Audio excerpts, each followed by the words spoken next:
सिंगोली निवासी पीड़ित परिवार आज कलेक्ट्रेट कार्यालय पहुंचा, जहां उन्होंने कलेक्टर के नाम एक ज्ञापन सौंपा और दोषियों के खिलाफ कार्रवाई की मांग की। पीड़ित परिवार के नवीन पिता अनिल कुमार तिवारी ने बताया कि हमारी स्वामित्व और आधिपत्य की भूमि सिंगोली में स्थित है, जिसे अवैध रूप से भूमाफिया हड़पना चाहते हैं। इसके लिए उन्होंने षड्यंत्र पूर्वक उक्त भूमि की फर्जी रजिस्ट्री करवा ली है।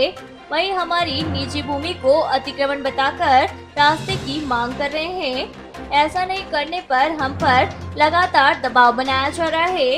इसके साथ ही इन्होंने जमीन हड़पने की नियत से पीड़ित दादी कौशल्याबाई को अनावश्यक रूप से मानसिक प्रताड़ना दी, जिसके परिणाम स्वरूप सदमे से उनकी अचानक मृत्यु हो गई।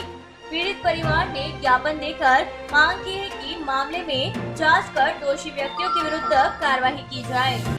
मैं सिंगोली से आया हूँ, मेरे साथ मेरा भाई भी आया है और हमारी ज़मीन थी, मेरी दादी जी कौशल्या देवी की जो ज़मीन है वहाँ पर कुछ आपराधिक प्रवृत्तियों ने जो लोग हैं, ये 4-5-6 लोग मिली भगत है इनकी, जिसमें एक पटवारी भी है वो बालकृष्ण धाकड़, वो और उसके साथ में उसके जो लोग हैं भूमाफिया और ये सब, इन लोगों ने मिलकर के हमारी ज़मीन पर गलत तरीके से और फर्जी चतुर्सीमा लिखा करके, गलत चतुर्सीमा लिखा करके अतिक्रमण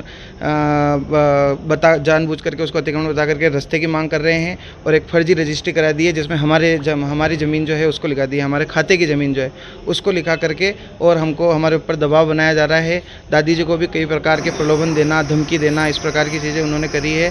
और आज उनकी इस घटना की वजह से मेरी बुजुर्ग दादी जी मानसिक तनाव से इतनी पीड़ित हुई कि सदमे से उसकी मृत्यु हो गई 8 तारीख को। और आज मैं यहाँ पर साहब से इस चीज़ का दरख्वास्त करने आया हूँ कि सर इनके खिलाफ सख्त से सख्त कार्रवाई करी जाए और ऐसे अपराधियों के, इन हत्यारों के खिलाफ हत्या की कार्रवाई करी जाए। ये पटवारी और इन सब ने गिरोह बना करके पूरे गाँव को परेशान कर रखा है, इतने सारे लोगों को परेशान कर रखा है कि जिसकी कोई सीमा नहीं। ग्राम सिंगोली है, सिंगोली इसकी तहसील है, हल्का नंबर 5 है। वहाँ पर भूमि है, तिलस्वा रोड पर मेरी दादी जी के नाम से भूमि है। हमारा खेत है, वो बरसों से वो हमारा खेत है। हमने और तिलस्वा रोड से जो अस्पताल है उसके सामने की साइड, तिलस्वा रोड से उल्टे हाथ की तरफ और वहाँ पर हमारी गाय का बाड़ा वगैरह सब चीज़ें कई बरसों से वहाँ पर एज इट इज़ स्थापित है। और उस खेत का हम बरसों से वहाँ पर खेती कर रहे हैं, आजीविका जिससे चलती है।